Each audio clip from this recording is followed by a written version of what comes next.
Yeah. Are you Ant or are you Deck? Well, I'm on the left, so I must be Deck. No, I must. Yeah, there's always Ant and Deck, isn't it? Or Morecambe and Wise? Yeah, more like a Laurel and Hardy.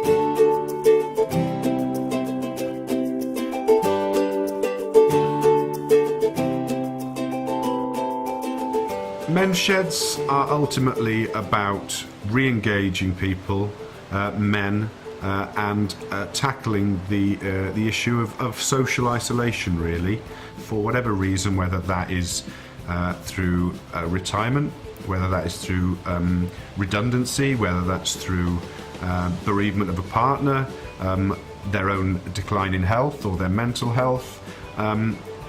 Any reason, if a man has time on his hands and doesn't like the fact that he's got time on his hands, men's sheds are a brilliant way of finding something to do, a purpose in life, a new social network, restoring some confidence, finding new skills or developing skills they've already got, and a sense of belonging and pride and identity.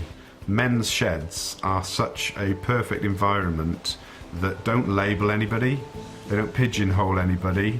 It doesn't say anything particular about you if you're a member of a men's shed other than you've got time on your hands. The benefits are enormous and almost endless, really, of what sheds can do for men and also what they can do for the communities that you find men's sheds in. The ingredients are really simple. The basic thing is if you can get a couple of interested people a place to meet and then a kettle and some biscuits, the rest of it develops from there, really.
Well, the fantastic thing is that no two sheds are the same, and the men's shed concept is open to interpretation, and individual groups put their own stamp on it.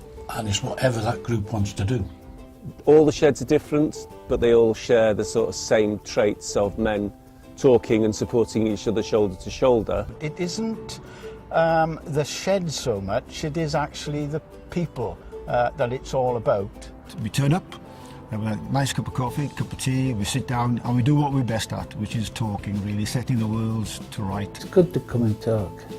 It's good to come and get everything off your chest. Just keeping the grey matter just ticking over and getting other people's points of view on things. It's very much banter, but none of it's taken personally. It's all good fun. The main tool we've got in there is not the chop saw, it's the kettle.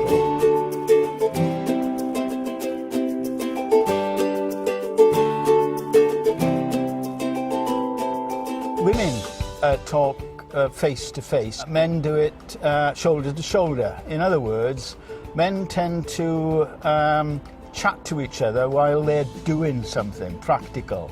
So many things you can get into, so many people. You can just come here, sit down, have a cup of tea, have a chat. Or you can come and play on the machinery. I've never done any woodwork. I'm a mechanical engineer. But I've done woodwork since I came here. We're not professionals, we're a bunch of blokes that meet together and everyone learns from everyone else. It's a fantastic atmosphere. There's a lot of people here in men's sheds have got a wealth of knowledge of what they've done over the years in their secular life. And they can bring that to men's sheds. I have a list of various societies and so on that I got in touch with. Nobody could help me. But I came here and it just felt right. Yes, you can belong to a bowling club and a golf club, but you know, to utilise your skills that may be dormant since you've been retired or redundant or whatever, is what brings men to life. That day you retire, those skills are... Yeah, they go out the window. Yeah, they're defunct. A lot of men have worked with just men, they haven't worked with women, so when they retire, that is a loose end. And if you don't do something, you very, very quickly slow up and you end up sat at home watching public come. It's easy to get stuck in a rut, and by coming here, it's another string to your bow. People been through a lot of things in their life and experience, they can pass it on. I'm a floor layer by trade, use tools. I was in the hospitality industry all my working life. What was I before? Well, what John Cleese called the living dead, a chartered accountant. Very few people miss the work, but they miss the people that they work with. It's wonderful. Lots and lots of lovely people come here. So it's been an ideal opportunity to get to know new people and learn new skills. A lot of hidden skills. Yeah. The important thing is everyone enjoys what they do. Ah, exactly. Yeah. Come on, get on there. All right then. When men stop working, they lose the camaraderie that they had. They become slightly grey to the outside world and invisible. And yet when you put them together into a room, there's a sort of an alchemy that happens where suddenly they're sharing stories, they're sharing techniques, they're sharing their knowledge, and you can feel the energy in the room when you get them together. What happens is that people start chatting, and now people in this shed who never knew each other before are actually big friends now. You see the skills that are dormant with people who suddenly go, I know how to do this, or I can make this happen, or they learn new skills. And once you get that feeling of well-being, that self-esteem, that sort of shoulder-to-shoulder aspect, you see they're able to deal with other aspects of their life. And when you give up work, you forget, or you lose that sort of drive to get up in the morning and be part of a working environment. It gave me something to get up for. It gave me something to look forward to get involved with. I'm no different than anybody else. I have a working life and a home life. And I've kind of missed out some of that sort of aspects of being part of a community. So it's nice to have that, and I'm enjoying that, I gotta be honest. That's a nice thing to be part of, like, you know. When we finish here on a Thursday, I go home and I feel elated. It really is like an injection in the arm. It's like a free mental health service, the men's shed. That's what it is. People who are on their own find the shed even more valuable to a certain extent. There's a guy who comes now on a Friday, and it's one of the few times he gets out. It can help a lot of people, especially with loneliness. My reason was myself suffered from depression, a bit isolated, you know, and didn't know what to do. My wife died 18 months ago, and I was at the end of my tether. And I thought the men's shed is a good way of meeting people that have had the same experience as me and talking to people about our condition. I found a good bunch of blokes to be with, and they made the world for me. So I've stayed. It's just getting out there, having fun, making the most of life, because that is what my late wife would have wanted me to carry on and do. I came and I've never looked back.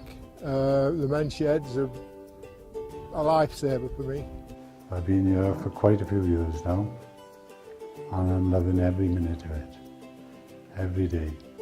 A lot of guys don't realise that there is things like this. I want to see every community that can hold a shed for their people in that community. I want to see every small village, every town that can put together enough people having a shed right across Wales. I think it's very important to advertise these places, to get the message out there and get more and more of them developed around the country. Because I moved here 7 years ago, and for the first 2 years I was here, I didn't know anyone till I was stopped in the street with the leaflet. The benefits to the community, apart from just the men, are extraordinary. The ripple effect on the health, on families, but also when you see guys who are marginalised engaging in their community on their own terms, and you see the sense of self-worth that gives to them, it changes their lives, and I can't put it more simpler than that. Whether you're building raised beds in Mauler Men's Shed on Anglesey, or you're brewing beer at the Den in Rabina, creating fantastic furniture with fellow house martins in Coitreherne, taking photographs at the Preseli Shed in Letterston, or playing ukulele in, well, pretty much every men's shed in Wales, it really doesn't matter what you're doing, as long as you're doing it together. Shed happens.